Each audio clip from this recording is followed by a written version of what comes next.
Hello दोस्तों, मैं सुरुचि BPSC Gurukul 1 में आपका स्वागत करती हूं।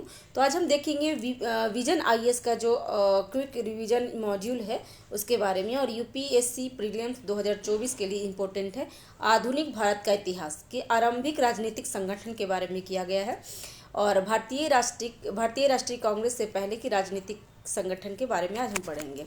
ठीक है, तो सबसे पहले बंगाल के बारे में पढ़ लेते हैं। बंगाल के संगठन।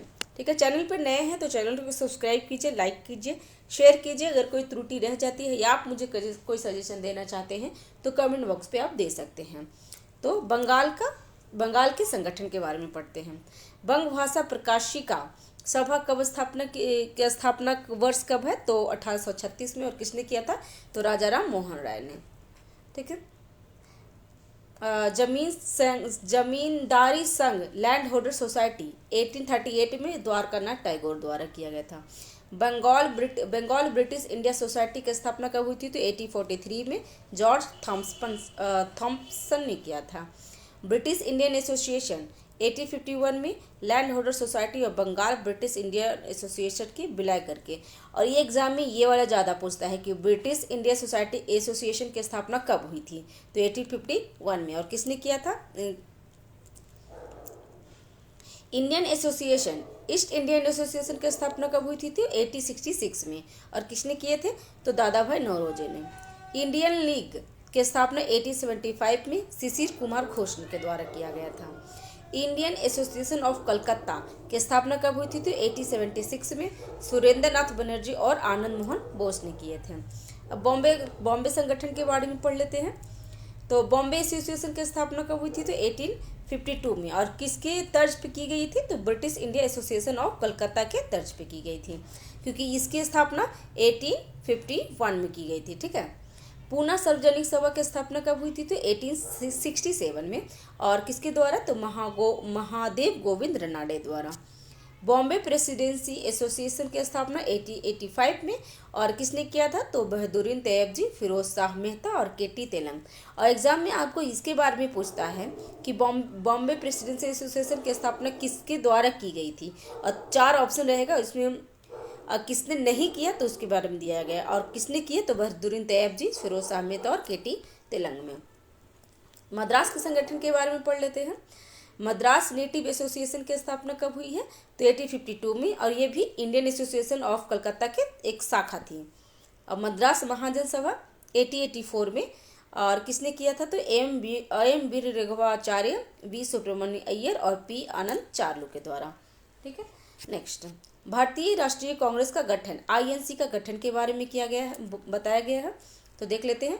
दिसंबर 1885 में एओ होम द्वारा गठित की गई थी, और यह अखिल भारतीय स्तर पर भारतीय राष्ट्रवाद की पहली संगठित अभिव्यक्ति थी, क्योंकि वो सब एक क्षेत्रीय था, और ये जो आईएनसी हुआ वो पूरा इंडिया के रिप्रेजेंट किया है। सेफ्टी वॉल्व का सिद्धांत, तो एग्जाम में इतना आता है कि सेफ्टी वॉल्व का सिद्धांत किसने दिया है? तो दादा भाई लाला लाजपत राय द्वारा दी गई है। ठीक है, पढ़ लेते हैं इसके बारे में। एक मिथक फैला दिया गया था कि लॉर्ड डफरिन कौन थे? तो उस टाइम के वायसराय थे। और ये कब हुई थी? तो 1885 में। तो लॉर्ड डफरिन थे के कहने पर एओ होम ने कांग्रेस का गठन किया था। कांग्रेस को किसी भी संभावित लोकप्रिय और हिंसक क्रांतिकारी की संभावना को पहले ही क्या है?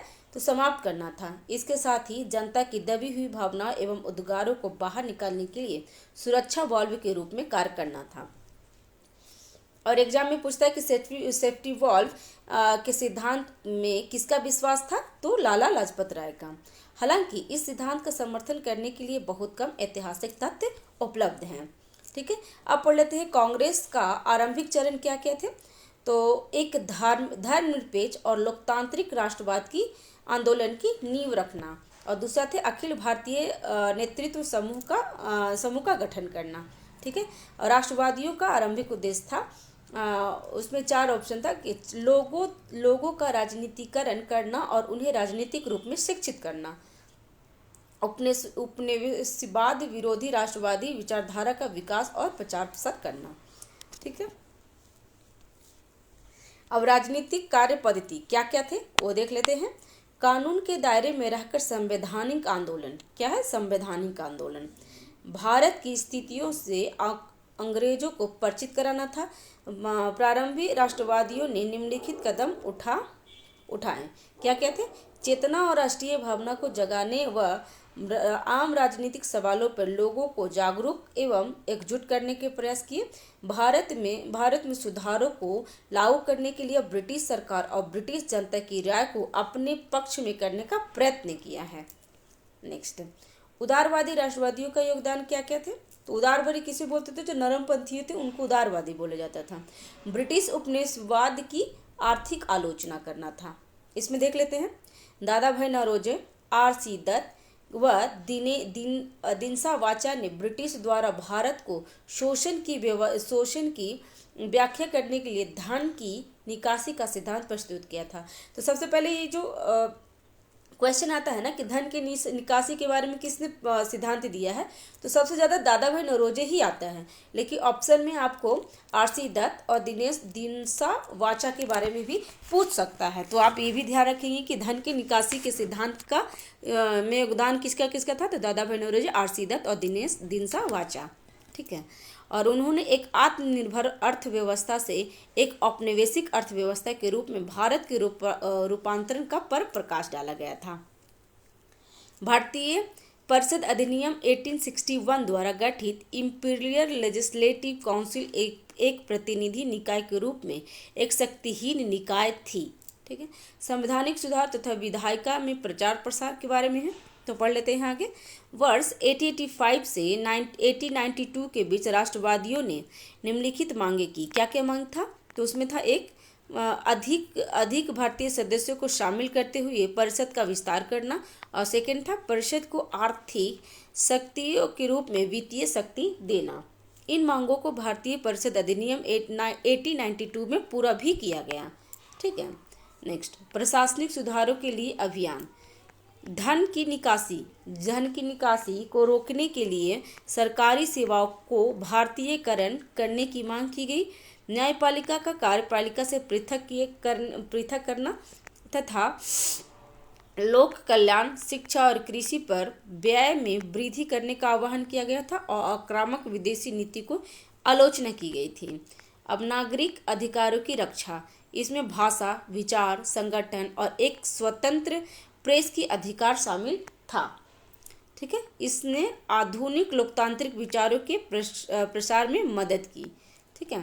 नेक्स्ट, नरमपंथियों का मूल्यांकन क्या क्या है वो देख लेते हैं। सकारात्मक और सीमाएं। सकारात्मक में क्या था? उस समय की सबसे प्रगतिशील शक्ति का प्रतिनिधित्व किया, और सीमाएं क्या थी? अपने लोकतांत्रिक आधार पर अपनी मांगों के दायरे को विस्तृत करने में विफल रहे। उस टाइम सीमाएं हो गई थी, विफल हो गए थे। सकारात्मक है, समान हित वाले सभी भारतीयों को राष्ट्रीय जागरण किया, और लोगों को राजनीतिक कार्यों में प्रशिक्षित किया, और आधुनिक विचारों को लोकप्रिय बनाया। और सकारात्मक क्या थी? औपनिवेशिक शासकों के शोषण चरित्र को उजागर करना, और अधिक जोरदार और जन आधारित राष्ट्रीय आंदोलन के लिए एक मजबूत आधार तैयार करना था। ये सकारात्मक विचार था नरमपंथियों का। और सीमाएं क्या क्या थी? तो पहले देख लेते हैं। अपने लोकतांत्रिक आधार और अपनी मांगों के दायरे को विस्तृत करने में विफल रहे। राष्ट्रीय आंदोलन को एक संकीर्ण सामाजिक आधार के भीतर रखा। नरमपंथी जनता के ऊपर राजनीतिक रूप से कम विश्वास करते थे। इन्हें लगता था कि जनता रूढ़िवादी विचारों वाली और अज्ञानी है। नरमपंथियों अंग्रेजों के खिलाफ उग्रवादी राजनीतिक रुख नहीं अपना सके, इसलिए बाल गंगाधर तिलक ने क्रांतिकारी रुख अपनाए थे, जो आगे हम देखेंगे। नेक्स्ट, उपनिवेशवाद की आर्थिक आलोचना। तो ये प्रमुख नेता कौन कौन थे, और धन की निकासी का सिद्धांत किसने किसने दिया? माफ कीजिएगा, चैनल पे नए हैं तो चैनल को सब्सक्राइब कीजिए, लाइक कीजिए, शेयर कीजिए, और कोई त्रुटि रह जाती है तो कमेंट बॉक्स पे हमें बताएं।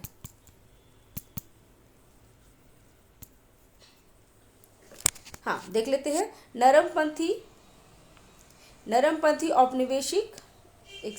नरमपंथी औपनिवेशिक शासन को आर्थिक रूप से शोषण समझते थे। नरमपंथी औपनिवेशिक शासन को आर्थिक रूप से शोषक समझते थे। देख लेते हैं एक बार, माफ कीजिएगा। नरमपंथी औपनिवेशिक शासक को आर्थिक रूप से शोषक समझते थे। ठीक है। और तीन प्रमुख नेता थे नरमपंथी में, कौन कौन थे? दादा भाई नौरोजी, महादेव गोविंद रनाडे और रमेश चंद्र दत्त।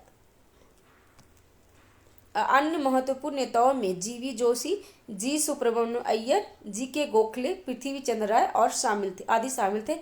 ये क्या थे? नरमपंथी थे। और धन की निकासी का सिद्धांत किसने किसने दिया? तो भारत की पूंजी और संपत्ति का एक बड़ा हिस्सा ब्रिटेन को भेजा जाता था। ठीक है। भारत में कार्यरत ब्रिटिश नागरिक और अन्य सैन्य अधिकारियों के वेतन एवं पेंशन यहीं से दिया जाता था। भारत सरकार द्वारा लिए गए ऋण पर ब्याज, भारत में ब्रिटिश पूंजीपतियों का मुनाफा और गृह शुल्क या ब्रिटेन में भारत सरकार की खर्च। और यह सिद्धांत 1867 में नौरोजे द्वारा दिया गया था। ठीक है। और फूट डालो और राज करो की नीति तथा मुस्लिम लीग के बारे में पढ़ लेते हैं। फूट डालो और राज करो की नीति, इसके अंतर्गत आते हैं देश में एक संयुक्त राष्ट्रीय भावना के विकास को रोकने के लिए अंग्रेजों ने फूट डालो और राज करो की नीति का पालन करने का फैसला किया। इसके अंतर्गत है, इसका यह अर्थ था लोगों को धार्मिक आधार पे, देख रहे हैं, धार्मिक आधार पे बांटना और भारतीय राजनीतिक में सांप्रदायिक व अलगाववादी प्रवृत्तियों को बढ़ावा देना। ठीक है। उन्होंने मुस्लिम जमींदारों और भूस्वामियों एवं और नए शिक्षित युवाओं को अपने पक्ष में करने का फैसला किया। नेक्स्ट, मुस्लिम लीग की स्थापना। मुस्लिम लीग की स्थापना कब हुई थी? तो 1906 में हुई थी। देख लेते हैं। ढाका के नवाब आगा खां और नवाब मोहसिन उल मुल्क के नेतृत्व में 1906 में स्थापित की गई थी। तो किसको? मुस्लिम लीग की। निष्ठावान सांप्रदायिक और रूढ़िवादी राजनीतिक संगठन के रूप में स्थापित किया गया था। इसने उपनिवेशवाद की कोई आलोचना नहीं की, बंगाल के विभाजन का समर्थन किया और सरकारी सेवाओं में मुसलमानों के लिए विशेष सुरक्षा उपायों की मांग की। बाद में लॉर्ड मिंटो के समर्थन से देख रहे हैं, लॉर्ड मिंटो के समर्थन से पृथक निर्वाचन मंडल, लॉर्ड मिंटो का 1909 में ये कहानी हुई है। सांप्रदायिक निर्वाचन मंडल की मांग को आगे बढ़ाया गया और पृथक निर्वाचन मंडल कब हुई थी? तो 1909 में। इनकी सांप्रदायिक मांगों को मार्ले मिंटो सुधार ने स्वीकार किया, जिसे भारत सरकार अधिनियम 1909 के रूप में जाना जाता है। और उस टाइम मार्ले क्या थे? तो सचिव थे और मिंटो कौन थे? तो वायसराय थे। ठीक है। नेक्स्ट, अंग्रेजों ने बढ़ते राष्ट्रवाद से निपटने के लिए मुस्लिम लीग का इस्तेमाल किया और मुसलमानों के बीच उभरते बुद्धिजीवी वर्ग को राष्ट्रीय आंदोलन में शामिल होने से रोक दिया। इसी को बोलते हैं फूट डालो और राज करो। नेक्स्ट, बंगाल के विभाजन और स्वदेशी आंदोलन। बंगाल विभाजन, इसमें देख लेते हैं। वर्ष 1905 में वायसराय कर्जन, ठीक है, वायसराय कर्जन ने, ये ध्यान रखिएगा, कर्जन 1905, कर्जन ने प्रशासनिक सुधारों के लिए बंगाल का विभाजन किया है। तो क्वेश्चन पूछता है कि बंगाल का विभाजन के समय वायसराय कौन थे? तो कर्जन। और ये कब हुई थी? तो 1905 में। ठीक है। लेकिन इसका मुख्य उद्देश्य, हाँ देख लेते हैं, बंगाल के विभाजन ने पूरे भारत के लोगों को आक्रोशित कर दिया। वर्ष 1905 के बनारस अधिवेशन में, कहाँ? बनारस अधिवेशन, ये भी ध्यान देंगे। जी.के. गोखले, और उसका अध्यक्षता किसने की थी? तो जी.के. गोखले की अध्यक्षता में कांग्रेस ने बंगाल के लिए स्वदेशी और बहिष्कार आंदोलन का समर्थन किया। लेकिन इसका मुख्य उद्देश्य बंगाली राजनेताओं को प्रभावित को कम करना, बंगाली लोगों को विभाजन करना और राष्ट्रवाद को जड़ से खत्म करना था। ठीक है। कांग्रेस के सभी वर्गों ने इसका विरोध किया था। ठीक है। और इसका प्रभाव बंगाल में सबसे ज़्यादा था और आंध्र के डेल्टाई भाग में इस आंदोलन को वंदे मातरम आंदोलन के रूप में जाना जाता है। नेक्स्ट, स्वदेशी आंदोलन के बारे में पढ़ लेते हैं। स्वदेशी आंदोलन ने ब्रिटिश शासन को विरोध करने का आह्वान किया और स्वयं सहायता, स्वदेशी उद्यम, राष्ट्रीय शिक्षा और भारतीय भाषाओं के उपयोग को प्रोत्साहन दिया। उग्रपंथियों ने स्वराज हेतु संघर्ष के लिए बड़े पैमाने पर लामबंदी और ब्रिटिश संस्थानों तथा सामानों को बहिष्कार की वकालत की। कुछ ने यह भी सुझाव दिया कि ब्रिटिश शासन को हटाने के लिए क्रांतिकारी हिंसा आवश्यक होगी। ठीक है। प्रमुख नेता पूना और बॉम्बे में लोकमान्य तिलक। कौन थे प्रमुख नेता? तो लोकमान्य तिलक थे। कहाँ के? तो पूना और बॉम्बे। पंजाब में अजीत सिंह, ठीक है, लाला लाजपत राय। दिल्ली में सैयद हैदर रजा तथा मद्रास प्रेसिडेंसी में चिदम्बरम पिल्लई थे। ठीक है। अंततः कांग्रेस आंदोलन के खतरे को रोकने के लिए वर्ष 1911 में बंगाल के विभाजन को रद्द कर दिया गया था। और उसी टाइम क्या हुआ था? तो 1911 में ही बिहार को फिर से बंगाल का डिवाइड हुआ था, विभाजन हुआ था। और बिहार को और उड़ीसा को बंगाल प्रेसिडेंसी से अलग कर दिया गया था। ठीक है। स्वदेशी आंदोलन का प्रभाव। संघर्ष का एक नया रूप क्या था? विदेशी वस्तुओं का बहिष्कार। इसमें विदेशी कपड़े और विदेशों में निर्मित नमक या चीनी का बहिष्कार और सार्वजनिक रूप से उनकी होली जलानी शामिल थी। जनसभाएं और जुलूस, ये जन लाभबंदी और लोकप्रियता अभिव्यक्ति के प्रमुख तरीके के रूप में उभरे। स्वयंसेवकों के कोर या समितियां। इन समितियों ने जादुई लालटेन के उपदेशों, स्वदेशी गीतों और अपने सदस्यों को शारीरिक और नैतिक प्रशिक्षण प्रदान करने के माध्यम से जनता के बीच राजनीतिक चेतना उत्पन्न की थी। पारंपरिक लोकप्रिय त्यौहार और मेलों का कल्पनात्मक उपयोग। तिलक ने, देखिए क्वेश्चन भी आता है, तिलक ने गणपति और शिवाजी उत्सव, ठीक है, न केवल पश्चिम भारत में बल्कि बंगाल में भी स्वदेशी प्रचार के माध्यम बन गए थे। तो सबसे पहले ये क्वेश्चन पूछ लेता है कि तिलक ने गणपति उत्सव और शिवाजी उत्सव किसने स्टार्ट किया था? तो तिलक ने। ठीक है। नेक्स्ट, आत्मनिर्भरता पर जोर दिया गया। इसमें राष्ट्रीय गरिमा, सम्मान व आत्मविश्वास और गांवों के सामाजिक तथा आर्थिक उत्थानों की पुनः पुष्टि की गई थी। स्वदेशी या राष्ट्रीय शिक्षा कार्यक्रम। टैगोर के शांति निकेतन की स्थापना किसने की थी? टैगोर। और टैगोर शांति निकेतन को अभी विरासत में शामिल किया गया है। और कौन सा विरासत है? तो 41वां से प्रेरित होकर बंगाल नेशनल कॉलेज की स्थापना की गई। अरविंदो घोष को इसके प्राचार्य का कार्यभार दिया गया। जल्द ही देश के विभिन्न हिस्सों में राष्ट्रीय स्कूल और कॉलेज खोल दिए गए। ठीक है। स्वदेशी या देशज उद्यम। स्वदेशी कपड़ा मिलों, साबुन और माचिस की फैक्ट्रियों, चर्म शोधनशालाओं, बैंकों, बीमा कंपनी, दुकानों आदि की स्थापना के माध्यम से भी स्वदेशी की भावना को अभिव्यक्त मिली। संस्कृति परिवेश में प्रभाव। इस अवसर पर टैगोर द्वारा लिखी गई अमार सोनार बंगला बाद में बांग्लादेश मुक्ति संग्राम के लिए प्रेरणा बनी। तमिलनाडु में सुब्रमण्यम भारती ने सुदेश गीत की रचना की। पेंटिंग के क्षेत्र में अवनींद्रनाथ टैगोर ने विक्टोरियल प्राकृतिकवाद के वर्चस्व को तोड़ा। नेक्स्ट, जन भागीदारी में वृद्धि। तो छात्र ने क्या किया? तो छात्र बड़ी संख्या में स्वदेशी का प्रचार और उपयोग करने के लिए आगे बढ़े। महिलाएं क्या की? तो विशेष रूप से शहरी मध्यम वर्ग की महिलाएं परंपरागत रूप से गृह केंद्रित थी। उन्हें जुलूस और धरनों में सक्रिय भागीदारी शुरू कर दी थी। ठीक है। मुसलमान ने क्या किया? तो मध्यम और उच्च वर्ग के अधिकांश मुसलमान दूर रहे, ठीक है, दूर रहे और या मुस्लिम बहुलक पूर्वी बंगाल के विभाजन का समर्थन किया गया। ठीक है। श्रमिक अशांति और ट्रेड यूनियन। बढ़ती कीमतों और नस्लीय अपमान के मुद्दे पर मुख्य रूप से विदेशी स्वामित्व वाली कंपनी में हड़ताल आयोजित की गई थी। ठीक है। सूरत में कांग्रेस का विभाजन और क्रांतिकारी आंदोलन का उदय। ठीक है। और ये सूरत में कांग्रेस का विभाजन कब हुई थी? तो 1907 में हुई थी। ठीक है। सूरत में कांग्रेस का विभाजन देख लेते हैं। सूरत में कांग्रेस का विभाजन दिसंबर 1907 ठीक है। दिसंबर 1907 में इसी समय में हुआ जब क्रांतिकारी आंदोलन की नीति की गति पकड़ ली थी।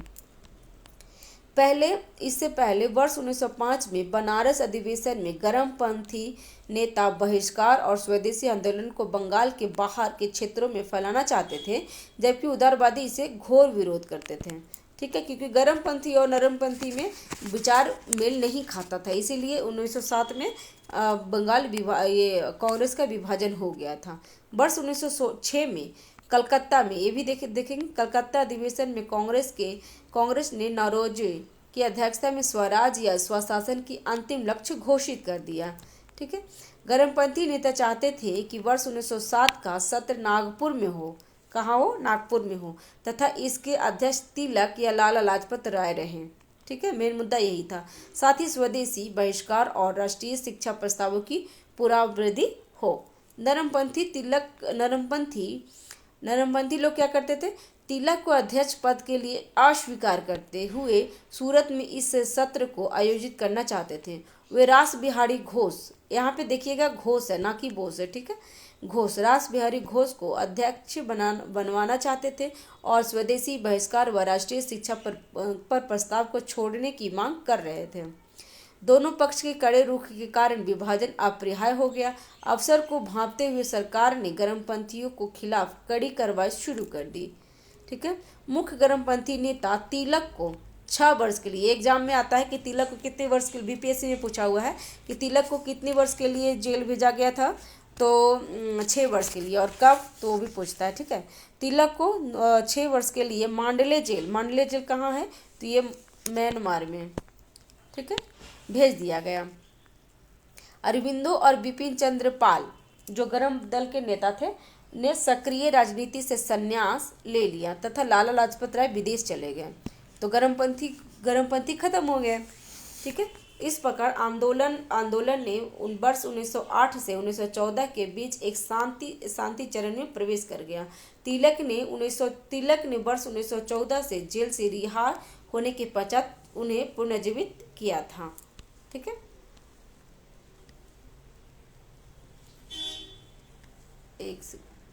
ठीक है फ्रेंड्स, इस वीडियो में इतना ही तक रखते हैं। नेक्स्ट वीडियो में मिलते हैं, और चैनल पे नए हैं तो चैनल को सब्सक्राइब कीजिए, लाइक कीजिए, शेयर कीजिए, और कोई त्रुटि रह जाती है या मुझे आप कुछ सजेशन देना चाहते हैं तो कमेंट बॉक्स पे आप दे सकते हैं। ठीक है, धन्यवाद आपका, थैंक यू।